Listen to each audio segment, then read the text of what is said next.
Welcome back, everybody, for another deep dive with us. Today, we are going to unpack a controversy Oh, yeah. that really shook things up in the Catholic Church. It did. Back in 2009, 2009.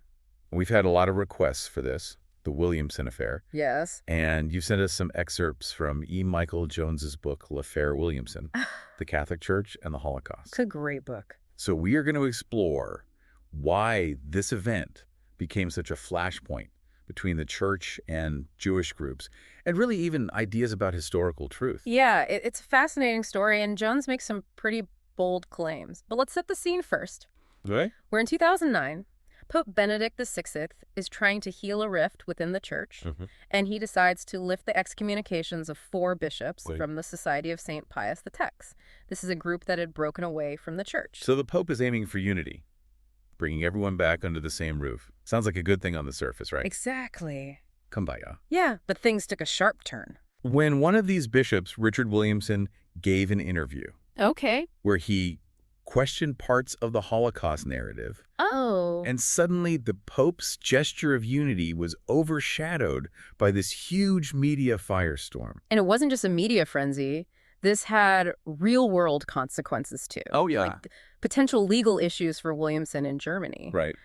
It seems like people were really struggling to separate the idea of a bishop being out of line with the church schism Yes. from this offense of Holocaust denial. Yes, and that's a crucial point that Jones makes, is that the media blurred those lines. Yeah. And public perception went haywire. Totally. But Jones doesn't stop there. Uh-oh. He goes a step further Okay. and argues that this whole controversy was orchestrated, The setup. a setup. Now that's intriguing. Tell me more. He points the finger at Swedish journalists, Okay. maybe even with help from some Vatican insiders Interesting. who didn't want the Society of St. Pius X back in the church. Right. According to Jones, they strategically timed the release of Williamson's interview to cause maximum damage. Okay, but why Sweden?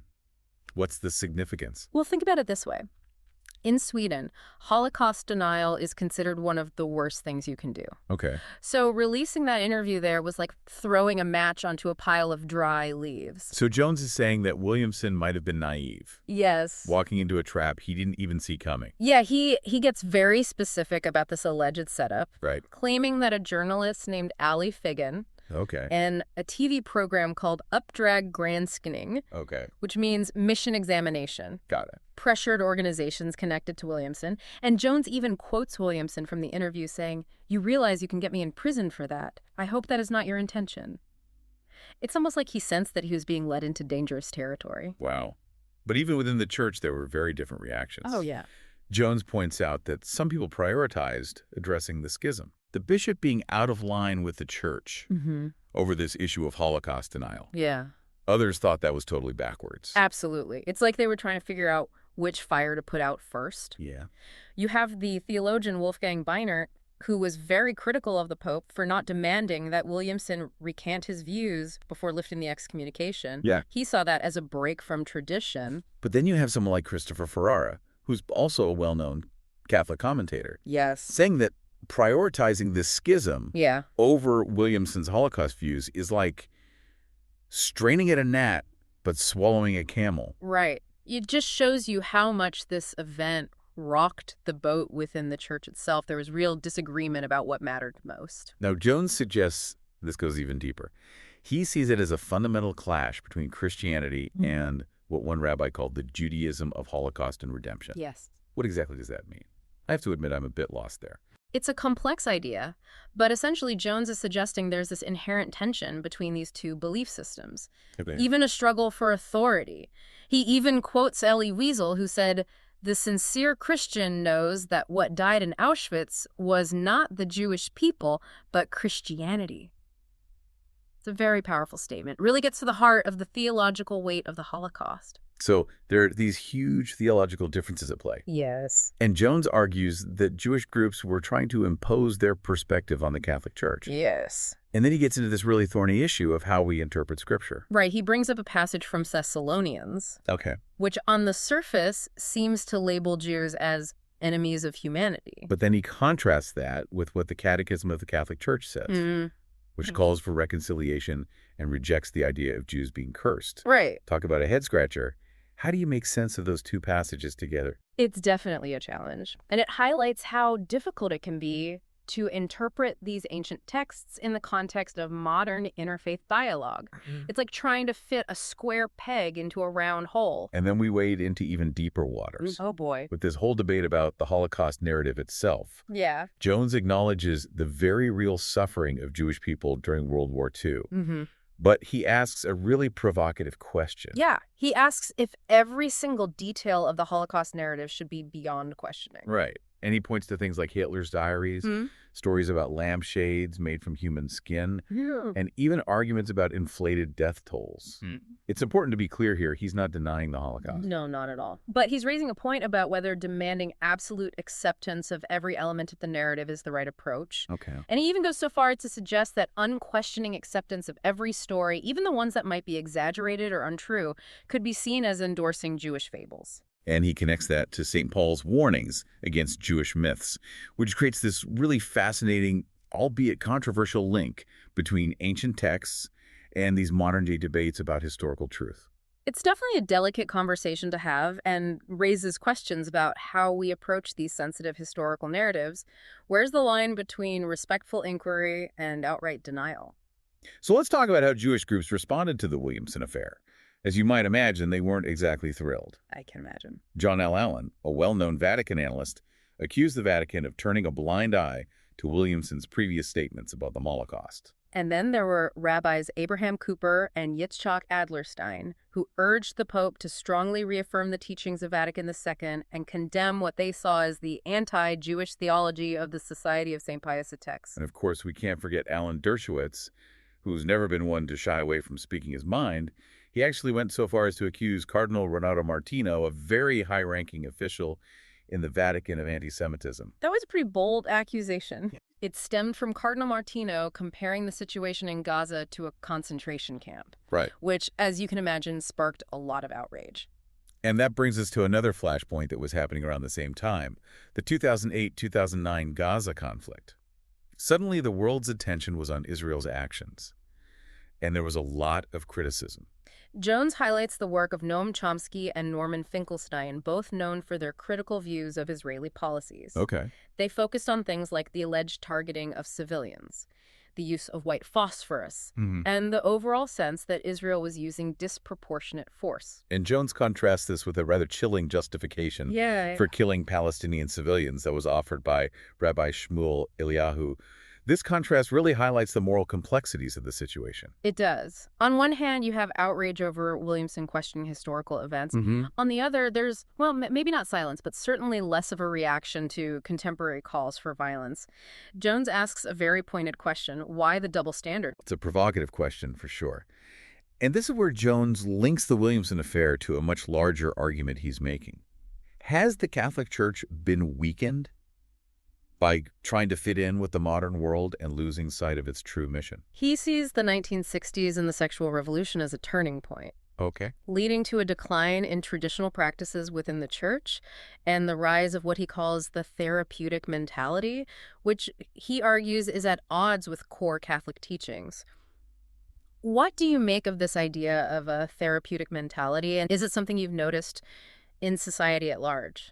You know, it's a fascinating point, and I think it's a fascinating point, and I think Jones is really onto something with this idea of a therapeutic mentality.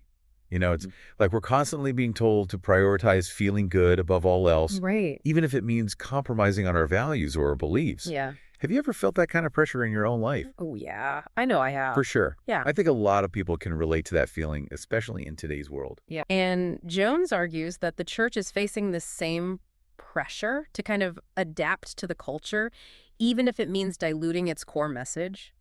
Yeah, but he takes it even further. He does. He digs into the history of the church's relationship with Judaism, claiming there used to be a clearer, although definitely more complex understanding.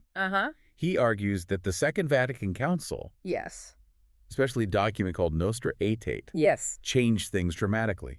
It's important important to remember that Nostra Aetate was groundbreaking in many ways. Okay. It called for better relations between different religions, and it strongly condemned anti-Semitism. Sure. But Jones argues that it also downplayed, maybe even erased the traditional concept of anti-Judaism. Now, hold on a second. I'm not sure I understand the difference between anti-Semitism and anti-Judaism as Jones is using it. Right. Can you clear that up for me and for our listener who might be wondering the same thing? Yeah, you're right. Those terms are often used interchangeably. Yeah. But Jones makes a distinction. Anti-Semitism, as we usually understand it, is hatred or prejudice against Jewish people Right. based on their ethnicity or religion. Right. Anti-Judaism, in Jones's view, is different. Okay. It's about theological differences between Christianity and Judaism. Okay. It's the belief that Christianity has superseded Judaism, that it's the fulfillment of God's covenant. So it's less about hating Jewish people and more about believing that Christianity is the true path. Right. Right.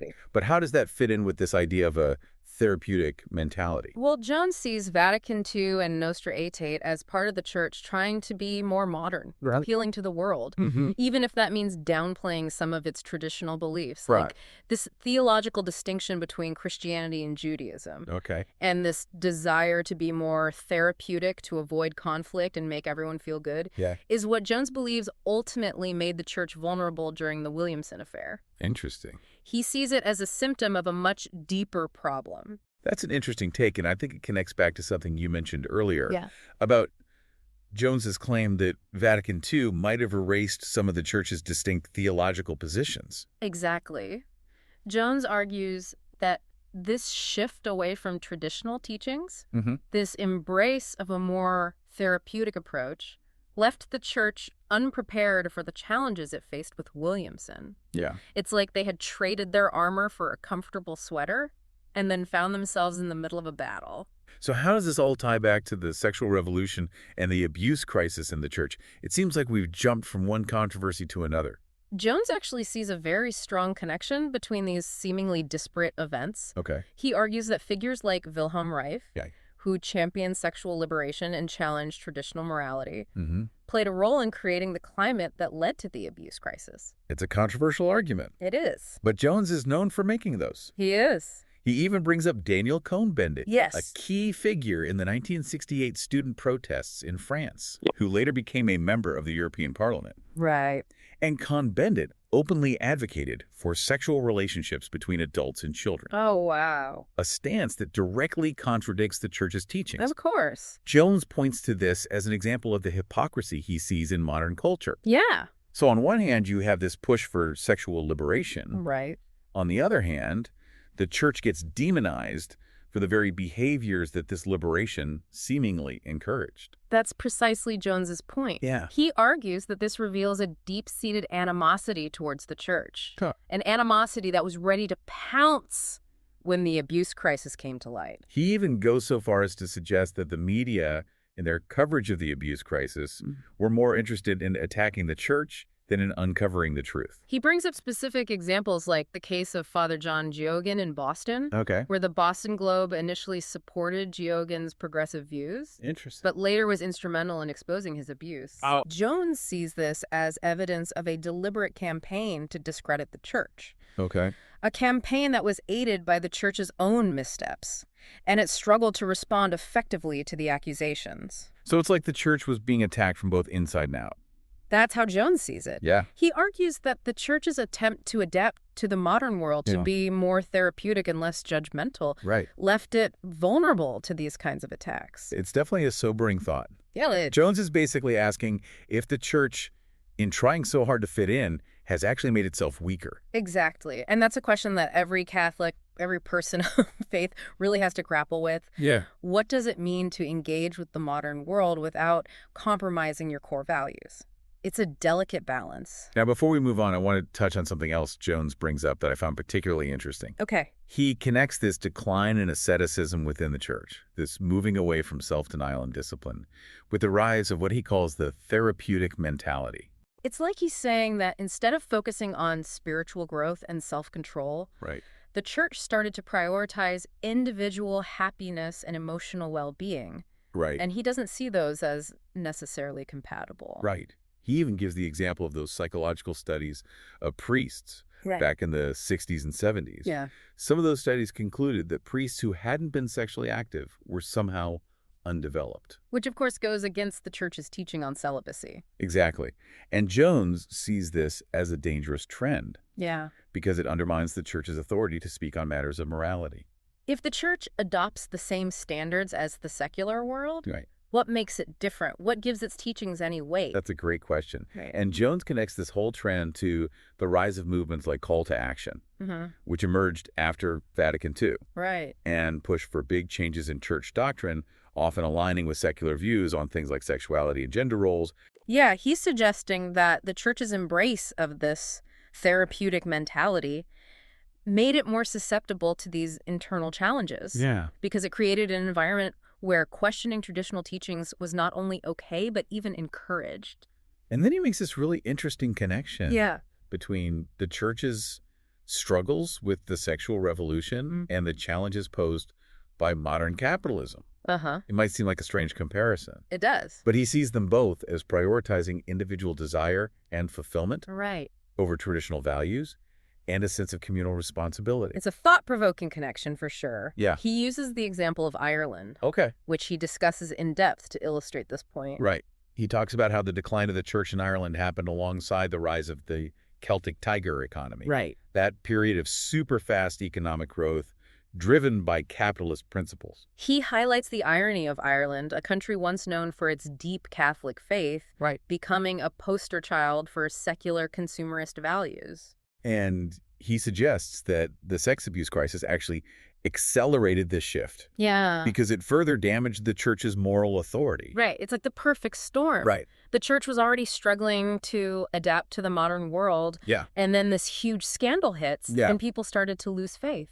It's a very sobering example of how these forces of modernity, whether it's the sexual revolution, capitalism, or something else, can really chip away at the church's influence and eventually displace it altogether. Jones's description of Ireland is really powerful. Yeah. He doesn't just tell us what happened. He makes you feel the loss of those traditional values, the disillusionment that followed. He talks about how the media, which used to be a staunch supporter of the church, became its biggest critic, often focusing on the sex abuse crisis to the exclusion of everything else. And he highlights the role of feminist movements, which, while advocating for important social changes, also contributed to undermining the church's authority, especially when it came to issues of sexual morality. It's like all these different forces were converging, creating a vacuum that was then filled by the ideology of capitalism, with its emphasis on individual choice material wealth and looking out for number one. He points to the movie adaptation of Angela's Ashes as a prime example of this cultural shift. Yeah. The film portrays Catholic Ireland as this bleak and oppressive place just waiting to be liberated by the forces of modernity. It's a striking example of how powerful these cultural narratives can be in shaping perceptions and driving social change, often at the expense of traditional institutions and values. But what I found really interesting is that Jones isn't just lamenting the past. Right. He's genuinely concerned about the future. Yeah. And he sees the decline of the church in Ireland as a warning sign for the rest of the world. He's worried that if the church keeps compromising its core teachings and adopting the values of the secular world, it will become irrelevant, a relic of the past. It's a wake-up call, urging the church to rediscover its prophetic voice. Yeah. To stand strong in its convictions. And to offer a real alternative to what he sees as the emptiness of modern secularism. It's a bold challenge and one that requires a lot of courage and soul-searching. It does. Do you think the church is capable of rising to that challenge? That's a really tough question. That is a tough question, and I think Jones would say it depends on whether the church is willing to confront these uncomfortable truths he's laying out. Yeah. But you know what I found really interesting? Throughout this whole book, he doesn't just focus on these big ideas and these historical arguments. Right. He also shares his own personal encounters with Bishop Williamson, both before and after the controversy. Yeah, that's a really important element of the book. It really humanizes Williamson. Yeah. Shows us that even people who hold controversial views are complex individuals. Right. Jones doesn't shy away from criticizing Williamson's ideas, but he also shows us the man behind the controversy. Exactly.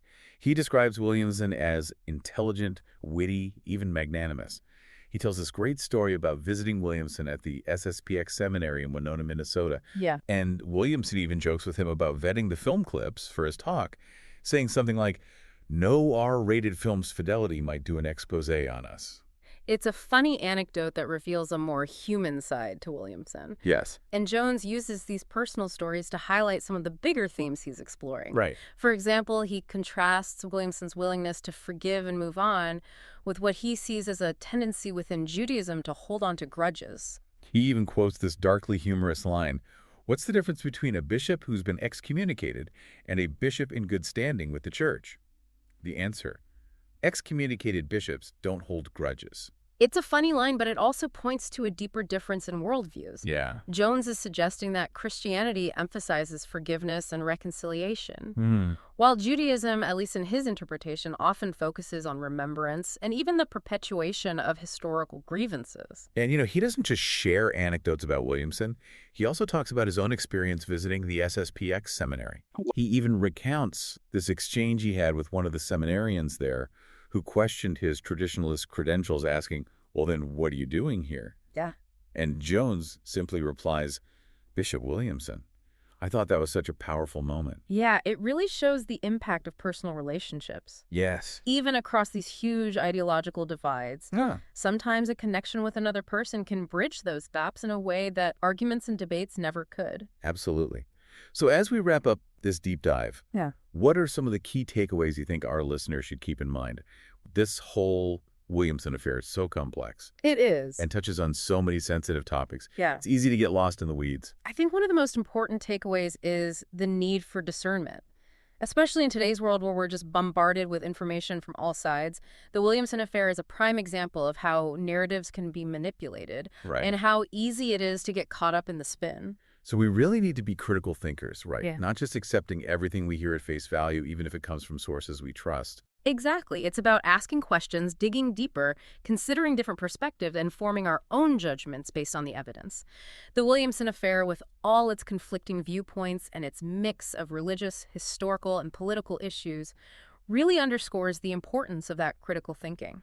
That's a great point, and I think Jones would add that it's not just about being critical of the information we receive, but also about being willing to challenge our own assumptions and biases. Absolutely. We all come to these conversations with our own baggage, our own preconceived notions. The challenge is to be aware of those biases and to be open to changing our minds when presented with new information. Well said. So to sum it all up for our listener, the Williamson affair was a turning point, not just for the Catholic Church, but for how we think about faith history and truth in the modern world. It's a story that challenges us to think critically, to engage in respectful dialogue, and to never stop seeking the truth, even when it's uncomfortable. And perhaps most importantly, it reminds us that the search for truth is an ongoing journey, one that requires humility, courage, and a willingness to learn from those who hold different views, even when we disagree with them. That's a great note to end on. Thanks for joining me on this deep dive. It's been a fascinating conversation. It has been my pleasure. And to our listener, thank you for sending us your sources and for being a part of this journey with us.